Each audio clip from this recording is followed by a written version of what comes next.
Hey everyone, welcome to this episode of Deeper Than Dough. Today I'm joined by the amazing Dr. Dee calling in from London. She shares her incredible journey from inheriting 3 million in debt to becoming a meditation expert, best-selling author, and founder of the Zoul app, a global platform for mindfulness, meditation, and wellness. We talk about how she used meditation to transform her life, overcome challenges, and help others do the same. Don't forget to like and subscribe to never miss a weekly episode. Hey everyone, welcome back to another episode of the Deeper Than Dough podcast. Today I'm super excited to have Dr. Dee on the show. Dr. Dee, what a cool name. Welcome to the show. Hi, Bennett. You sound great and you look great, and I think we should be interviewing you. Your Yes. life is amazing. We'll schedule something after. This one we're going to focus on you though. So can we start with just a minute or two of your background, who you are, where you're at? Yes, at the moment I'm in London. I'm talking to you from London. And hi everyone, the fan club of Bennett. Well, the thing is, how it happened is that when I was 26, I got married and had a baby son. My husband passed away on the New Year's Eve all of a sudden, and Oh. I did not know that he just had a cold and a flu, and after 2 hours he passed away. We were about to celebrate my son's birthday, and yes, when I went to the funeral, I learned that I inherited $3 million, not in cash but in debt. So with $3 million in debt, 26 years old I was, and with my baby son, I had to get myself together and pay off all the debt, which I went to meditation. So I paid off all the debt within less than a year and earned few times more with the meditation, because the meditation, it was actually, I did not know about meditation before. So someone was telling me that, yep, all your husband friends took away all the assets and left you the debt. Instead of taking a revenge or being angry with them, someone said to me that if you want to get back at someone, begin by getting your life back. And I said, how? They said, okay, go and be with yourself. So while I was trying to do the walking meditation, I said, oh, this is good. So I can focus my mind to curse those people who cheated me. Have you ever felt that? Yeah, you just want to focus your mind so that like a small lens, so you can curse someone that you hate so much. But then at that moment, I saw my mind was going out, reaching out and cursing that person. The moment I saw like my mind was going out, that moment the thought disappeared. It was like the human freedom knowledge happened to me for the first time, that oh my God. At that time, I had two master degree when I was 20, 19, the first one when I was 18, and the second one when I was 20. I realized that everything we learn in the world, material world, it never told us how to really be happy or even be free from our own emotions. And that moment, I found freedom. Then the teacher who taught us how to meditate told me to sit down for the meditation. It was so painful that I said, how could people sit cross-legged? It seemed almost impossible. Anyway, while I was struggling, I saw the pain in my leg separated, and my mind was backward, and I was looking at the pain as if the pain belonged to someone else. The moment that slight glimpse of seeing that as if the pain belonged to someone else, the pain actually disappeared. That moment, that it was like the enlightening moment that all these times we have been trying to push away some problems. The more we put our energy into it, pushing it away, the larger it grows. Yeah. And just 1 second of you not doing anything to something, and you said, yeah, you can live with it. Okay, show me how the pain can do. Yeah, show me what you can do. Without the energy that I put into the pain, it disappeared completely. That moment I felt that, oh, if I don't put the energy towards the $3 million debt, it will go one day. Either I die or it dies, something like that. So I just, I'm happy with that. Then few moments after that, I I sensed the feeling of sadness. Then I said, what in all our life, what we are trying to escape is away, to be away from pain, suffering, sadness, or something that bothers us. So at that time, I feel like, let me have a look, a closer look with the sadness or the pain or the suffering, so-called suffering. So Uh-huh. I looked inside and I saw that it was just a mere grayish feeling and it was heavy. And that's it. And I said, what? All the things that humans are feared of, you're just the little gray, heavy feeling. And that's it. And I was looking at it, I was kind of enjoying, like exploring, researching, and seeing, oh, this is what you call pain, suffering, something that the whole world afraid of. And while I was looking at it, observing it, it disappeared again. So I realized that actually we are not just free from the external condition. We are also free from our internal conditions. And that was just like the first day of the meditation. So I said, fine then. I Yeah. need to stop you to unpack a lot because you're Yes. going over so many good things, and I need to comment on them. So, Yes. man, okay, sorry, I'll let you keep going, but I need to like scroll up through all my notes now. Um, how long ago did this journey start? Is my first question. Yeah. When Well, if I was your tell son you born? how long ago it was, then you would know my age. All right, let's say it Sometimes was ago. 2 years ago, right? When you were Yeah. 26. Yeah. Some time ago. I was 26 then. However, however, from paying off the debt, I can tell you that few years after that, in Thai baht, I become billionaire in Thai baht. Also, it's if it's convert into dollars, I would say that I earn more than um a multi more than 20, 30 times the debt in few years. The thing I want to say this is just to tell all your listeners that when something happened to you, it actually happened for you. It happened. It's like the universe take you so that you be awakened. Because otherwise, I'll be like a shallow girl working in the material world, not knowing what life was about. And well, I asked myself, of course, like everyone does, but to really know yourself, know that your mind is separated from your emotions and you can be free from your own emotions. Mhm. All this truth, actually, every time life shakes you up in order to for you to grow and to have a better life. And at that moment, I realized that things happen for us so that we will have the best life ever. Yeah. The universe actually see that, yeah, you're in this position, but you could have been better. But they need to shake us a bit, like when you, like when you want to help an ant that are playing in your wash basin when you are about to brush your teeth, and you try to help an ant or an insect. The insect will like run away and they hate you that they think you are trying to kill them or something. We human are just like those insects. We don't like it when we are shaken, and we have so much resistance to change. Yeah. From that moment onwards, I told myself, I remember that no matter what happened, I know that something really great is going to happen to me. So I will only have my eyes, my souls to look for the great things that was coming that way. And you know what? The easiest part was paying off the debt of the $3 million. The harder one is when you really get serious with your goal. Well, when you are a widow with a baby son and you have debt, well, I was in a worse condition Yeah. than other people. So people will comfort you, they will love you, they will support you, they will talk all the good things about you.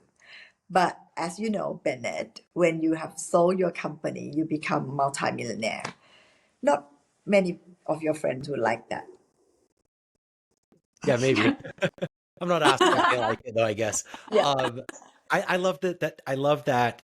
I mean, I totally relate to you get crushed and then you try to figure out who the hell you are. Because if you have a decent life, you kind of just go through it. You're like, whatever. You could go through your entire life with unconscious programming of just like, I'm going to do this because that's what I was trained to do. And every morning I have the same thoughts and I do the same things. And then I'm mad at myself because my life's not changing. It's like, well, your thoughts aren't changing. It really does start with the thoughts. But before I dive into that, I want to talk about what you said about pain and sensation. So this is how I understand it. We have consciousness and it's just an awareness, right? So it can be aware of pain inside my leg, and it can also be aware of your voice. But there's really no difference in it other than it's a different type of signal, but both of them are just an appearance in consciousness. One's closer to us, so we feel like it's, we want to escape it a little bit more. But just like you said, as soon as you stop trying to escape it and you just sit with it, it just goes away anyway, because it's just, an emotion or whatever. It's an amount of energy. It comes and it's a finite amount of energy. It'll go unless you feed it with your thoughts, right? And then you just got kind of get in that loop.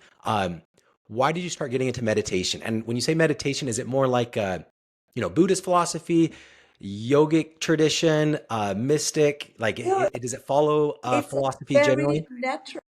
It's very natural. Okay, when I say meditation, it's merely observing yourself. You can do meditation while you're running, swimming, working, do anything. The only key thing is that you observing yourself. You seeing your own mind as well as you doing something else. So then you will see what's happening, and you see that everything that happens in your mind actually disappear, and everything that all the sensation in your body, in your mind, everything is fleeting. It happens just for a moment, and then it goes away.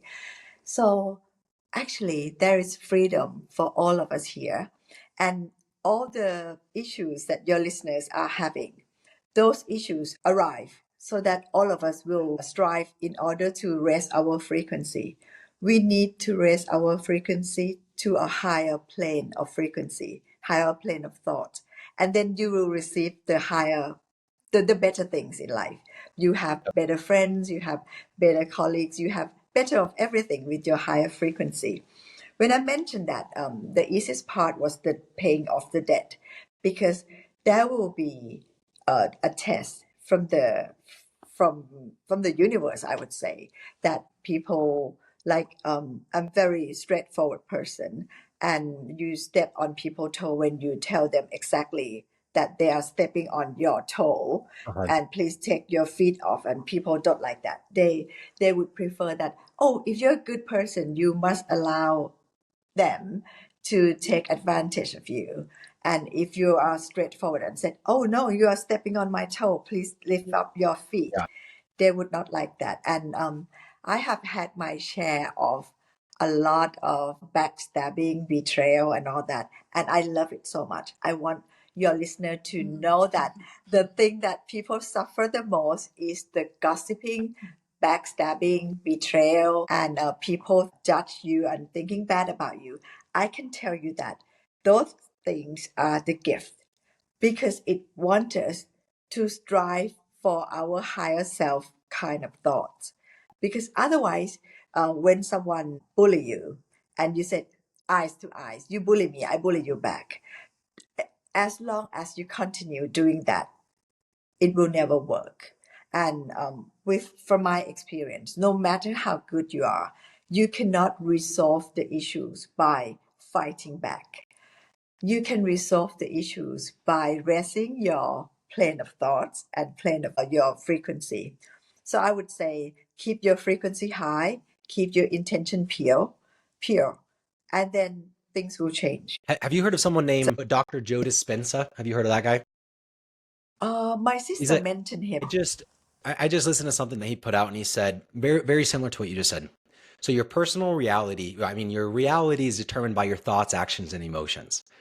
Um, we want our lives to change, but we're not willing to change our thoughts, actions, and emotions. So it's like, well, I want external changes, but my personality, because your reality and your personality are both determined by the same thing, right? Thoughts, emotions, and actions. And it's like, well, I want my external to change without my internal to change. And it just doesn't work like that, because you have, I think I've heard it's 95% of the thoughts you have are just repeats from the other ones. So that's something that I work on a lot, is like, okay, I'm noticing that I'm having this thought like about the neighbor and the garbage can. I don't know, that just came to mind. I'm like, and I'll try to come into it now from a conscious perspective, and I'm telling myself now, I don't need that thought. I don't need you to tell me that every time I take out the stupid trash can, right? And trying to break those thoughts, actions, and emotions, trying to change my personality in order to then change the reality. And man, it's working. I think it's working. And it sounds like it's working for you. Would you agree with that? I would say that skip over that thing completely and Thoughts, emotions, put your and actions. focus. Is that what Yeah. you're talking? Uh, Okay. yes. Like for example, you are thinking about the garbage can that your neighbor is putting there. It's just a decoy, so that your mind keep going back to that garbage can that your neighbor put in front of your house. So let go of it and look at something that is more important in your life, because retaliate or whatever we do, I would say it's more than that, because what I was talking about is that as a single person, I don't have another relationship as a single lady. Every time people know that I sold a company, I get a bribery letter, a ransom letter, and sometimes they even kidnap my son. So that is more. And a lot of things they would say, like, if you don't pay me 14 millions, I will slander you, I will defame you, things like that. And I said, do it. I'm a bad person. Do whatever you like. And whatever they do, I just live. I just want to go through the test, because when I was about 7 years old, I watched a film in with my mom, and there was one person in a village that he was blamed by everyone when he was not doing the wrong thing. And I was wondering, as a 7 years old, that how would a person live with the judgment from others that they wrong him? How would a person live? Well, I actually invited that to my life, but I could see that it's a good practice, because when the question is tough, it's so tough, you have to strive so hard in order to calm yourself and know that the only way out is a good way out. Yeah. Yeah, So, only when you turn your good side to it, that's the only way out. so when I was talking thoughts, emotions, and actions making up your reality, um, maybe I didn't explain that well. I think we're on the exact same page. What you're saying is you go outside, or sorry, what I'm saying is I go outside and I notice every time it's Monday, I have to take out the trash. I have this thought about the neighbor. Um, and my solution, what I was trying to say is, yeah, it's stop having that thought. Don't even dwell on it. Don't try to reframe it. Don't try. It's just move on. Tell my brain I'm done with this thought, right? Because if you dwell on it, and you can reframe it, but what you're doing is reframe. While you're reframing it in your mind, it's just more intellect, and it's just feeding the emotion even more. But what I was getting at is you focus on your thoughts, which then have effect on emotions and your actions. But it does come down to, like you said, I mean, thoughts, being present with your thoughts and recognizing them as thoughts. I think with Sam Harris, he said, any thought that goes unrecognized as a thought, which is most humans' thoughts every day, is just unconscious living. If you're not aware that you're thinking, it's unconscious living. And I'm like, ooh, that's cool, but that's also hard to always be conscious, or even be conscious some of the time, right? It just takes a lot of practice. Would you like to hear some secret that is not commonly said?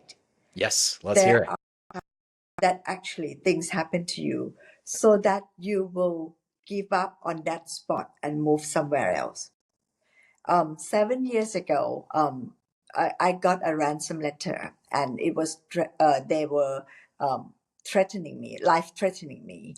And then I said, I will bear with this, and I don't care, I don't mind, do whatever they like.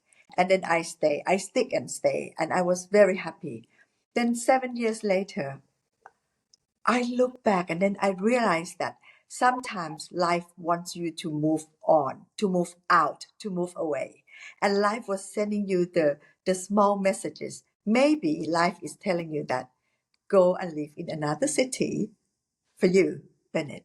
So you won't have this kind of neighbor, or move your house. But at that time, I feel that, yeah, I can live with bad things without feeling anything.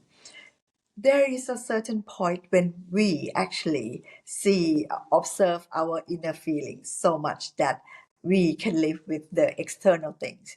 But actually, the universe is saying to you that I don't want you to live with that external thing. Even though you can observe it and it doesn't bother you, move somewhere else. It's going to be better for your life. And then I realized that because we raise our stamina because of our observation and it doesn't bother us and we can always think good thoughts. But sometimes you have to tell the difference that are you because when something happens, I will ask that, dear God or dear universe, are you sending this message in order for me to test my patience, for me to stick with it and practice myself? Or are you signaling me in order for me to move away from this thing and I will be better off helping more people somewhere else? So the hardest thing is to know the difference, that this one you have to be persevere, but this one you just say the universe wants you to go somewhere else, Yeah. do better thing, something better. So that's a difference. Um, You might move your I want to house. jump into that because it's really telling the difference between a thought and an intuition, right? Like, is this a worry or a fear that I have programmed in me, or is this an intuition that I should follow? And I do want to ask for tips on how to do that. But before, I just wanted to address, because you've said this two or even three times, things happen for you, not to you. And I like that. I Yeah. recently heard that, I don't know where, but it's like, it's the mystic philosophy of, like, oneness of the universe. So if the universe is all one, that means you are God or a part of God. And then you can review, and then you can look at life as, okay, I'm doing this to myself. And then when you look at it like that, it's same thing, right? Things are happening for me, not to me. I'm making this happen. It's just a completely different perspective shift. Because it is easy, you get your ass kicked and then you look back and you're like, okay, I'm grateful that I went through that hard time. But it's a lot harder to be in the hard time and be like, I'm grateful for this hard time because, maybe we're going back to, because I know I'm trusting my intuition. But talk to me about that. What's the difference between you have something come in your life uh, that's shaking up your life, and now you're going to prayer, right? Is this a patience, or how are you recognizing the answer and determining, is this just a thought? Is this a fear? Or is this an actual intuition? First of all, whatever happens, I come back to myself, and the first thing, once you look inside, it's beautiful, and immediately you will get the sense of happiness comes up. The moment that you actually aware of yourself without any judgment, the feeling of happiness will rise. It feel like the scent of happiness comes up, and that moment you know that you are on the right track. That's where it is. And then after that you can use your brain to figure it out as if the problem belongs to someone else. However, it is the key part that your muscle of happiness have to be very strong. So you train over and over again. It You work through many lives in order to be able to be happy no matter what. And I think this is a good training. And um, for people, you will have a certain standard of happiness. And no matter what happened, it comes to that point. But if you raise the bar of your standard of happiness every time something happened, and you raise your bar of happiness, it's not happiness of it's joy, the feeling of contentment, the feeling of joy inside.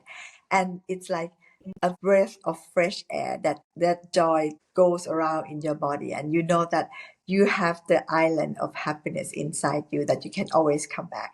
And when you are in your own island of joy, you know that you can differentiate what's Yeah. the opportunity, what's the problem, what you should be doing. But what's more than that, when your mind is stable, a lot of people talk about manifestation. Normally I don't, but I would say that something special happened when uh, I endure a lot of bad things, and I just stick to where I was until one day, one of the girl that I have helped did a small thing. I gave her some money, and then she wrote a letter to bribe me to ask, demand me for some more money, 20 million. And I just felt that, yeah, I had enough. I think it's a sign. It's a strong sign. So I'll move to Paris. I will live in Paris. And then we came to London for 3 days, and now we ended up being a London taxpayer. And for doing that, we would say we retired because we went into silent meditation for 2 years before the 2.5 years in silent meditation. And we intended to come to London for 3 days. And now we ended up creating an app called Zoul, the application for meditation, relaxation, sleep, and wellness. All these 7 months, we never go anywhere. We hardly sleep. We work until 4 or 6 a.m. in the morning, building this application. And people asked us that, I thought you retired and you don't want to do any business anymore. I said, I'm not doing this because of the money. I know it's a calling, because this train of thought has helped me, has helped all of us, has helped all my friends to get over any obstacles that come our way, whether be it relationship, love hurts, betrayal, gossip, backstabbing, or financial issues. Any issues, it helps us, and we feel that we want to give something. And as for your question, yes, the thing that happened to me 27 years ago, because now my son is 27 years ago. And for the past 27 years, it has helped us. So we built the application called Zoul. And then it took us throughout the whole 7 months. We made a perfect app. We made a perfect app that I wanted it. The investors came in. Everyone wants to invest because I own 7 private equity funds that we normally finance hundreds of startups. And when we do it for ourselves, all our friends want to come in. I said, no, we don't need any funding at all. And then at the end, it was the 10th of December. I said, we have completed the app. I'm very happy with it. It's perfect. And Just I last don't month. mind. Yes, just last month on the Awesome. 10th of December. And I said, let's so go and have pizza.